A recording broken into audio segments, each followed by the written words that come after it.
Parents of kids with epilepsy know that there is nothing more important than the right training to make sure they're safe when seizures happen. Levin's out live in Lowell this morning to tell us more about the push to make seizure safety training a requirement in our schools. Hey, Levin.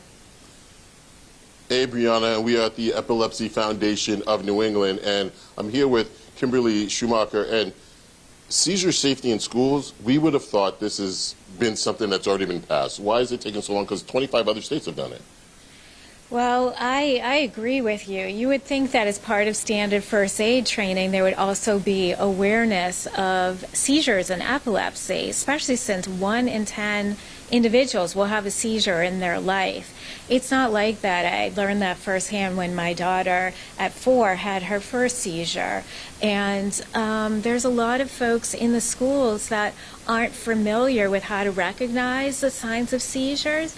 And this bill is so important so that school personnel will be trained to recognize, and then each student with seizures will have their own plan. It also will allow for personnel to be trained in the important rescue medicine should a kid have a seizure at school. We move on to Erica. And Erica, you're a teacher in Cambridge. Jude is your child, and Jude also has epilepsy.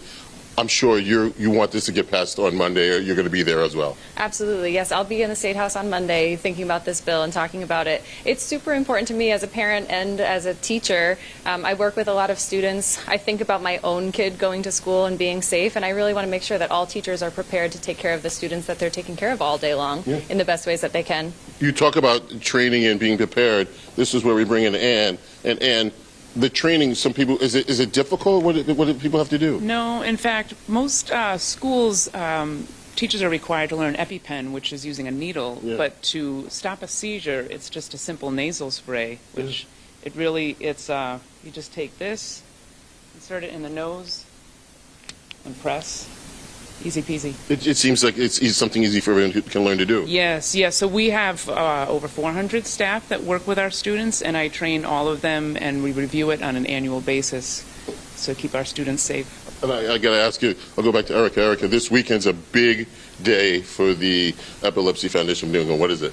This weekend is family camp through the Epilepsy Foundation, and we'll be there having a great time. And I'll say this, Kimberly, finally, how important is it for this to get through, for people to understand how important this is, that this legislation passes? It's so critical. We have to increase the awareness and stop the stigma attached with seizures and epilepsy. Okay. I would say this, Brianna, you've been here all morning long. You got a chance to hear from 3 people and even more who care about this. This is something that on Monday, when it gets in front of the State House, the push to let this happen, get that legislation through, will happen.